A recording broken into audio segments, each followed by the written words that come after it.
Hi hello ಎಲ್ಲರಿಗೂ ನಮಸ್ಕಾರ. ನಾನು ರಶ್ಮಿ. ಎಲ್ಲರೂ ಹೇಗಿದ್ದೀರಾ? ಇದು ಬುಧವಾರದ ಮಿನಿ ಬ್ಲಾಗ್. ಬುಧವಾರ ಈವ್ನಿಂಗಿಂದ ಸ್ಟಾರ್ಟ್ ಮಾಡ್ತಾ ಇದ್ದೀನಿ. ನಾನು ಹಾಸ್ಪಿಟ್ಲಿಂದ ಡಿಸ್ಚಾರ್ಜ್ ಆದಮೇಲೆ ಸ್ವಲ್ಪ ಟ್ಯಾಬ್ಲೆಟ್ಸ್ ತೊಗೊಂಡು ಬಂದಿದ್ವಿ. ಇನ್ನೂ ಸ್ವಲ್ಪ ತರಬೇಕಿತ್ತು, ಎಲ್ಲ ಖಾಲಿಯಾಗಿತ್ತು. ಅದನ್ನು ತೊಗೊಂಡು ಬರೋಣ ಅಂತ ಹೇಳಿ ಹೊರಗಡೆ ಹೋಗ್ತಾ ಇದ್ವಿ.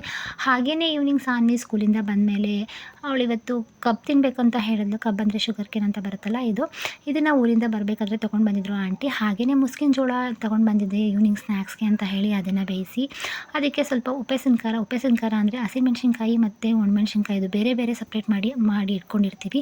ಅದು ಈ ಥರ ಸ್ನ್ಯಾಕ್ಸ್ಗೆಲ್ಲ ತುಂಬಾ ಚೆನ್ನಾಗಿರುತ್ತೆ. ಅದನ್ನು ಸವರ್ಕೊಂಡು ಮುಸ್ಕಿನ ಜೋಳನ ಸ್ನ್ಯಾಕ್ಸ್ ಆಗಿ ಇವತ್ತು ನನ್ನ ಹಸ್ಬೆಂಡ್ಗೆ ಕೊಟ್ಟೆ. ಅವರು ಅದನ್ನೆಲ್ಲ ತಿನ್ನೋಷ್ಟರಲ್ಲಿ ನಾನು ರೆಡಿಯಾಗಿ ಹೊರಗಡೆ ಹೋಗಿ ಬರೋಣ ಅಂತ ಹೇಳಿ ಹೋಗ್ತಾ ಇದ್ದೀವಿ. ನೋಡಿ, ಮುದ್ದು ನೋಡ್ತಾ ಇದ್ದಾಳೆ. ಬಾ ಅಂತ ಹೇಳಿದಕ್ಕೆ ಬರಲ್ಲ ಅಂತ ಹೇಳಿದ್ಲು. ಹಾಗೆಯೇ ಹೊರಗಡೆ ಹೋಗಿ ಸ್ವಲ್ಪ ಫ್ರೂಟ್ಸು ಮತ್ತು ಪಾಪುಗೆ ಲೋಷನ್ ಕ್ರೀಮ್ ಎಲ್ಲ ಖಾಲಿಯಾಗಿತ್ತು, ಅದನ್ನೆಲ್ಲ ತೊಗೊಂಡು ಬಂದೆ. ಹಾಗೆ ಹೂವು ತುಂಬಾ ರೈಟ್ ಇತ್ತು. ಹೂವು ನಾಳೆ ಪೂಜೆಗೆ ಆಗುತ್ತೆ ಅಂತ ಹೇಳಿ ಹೂವು ತೊಗೊಂಡು ಬಂದೆ. Thank you for watching. Bye, take care.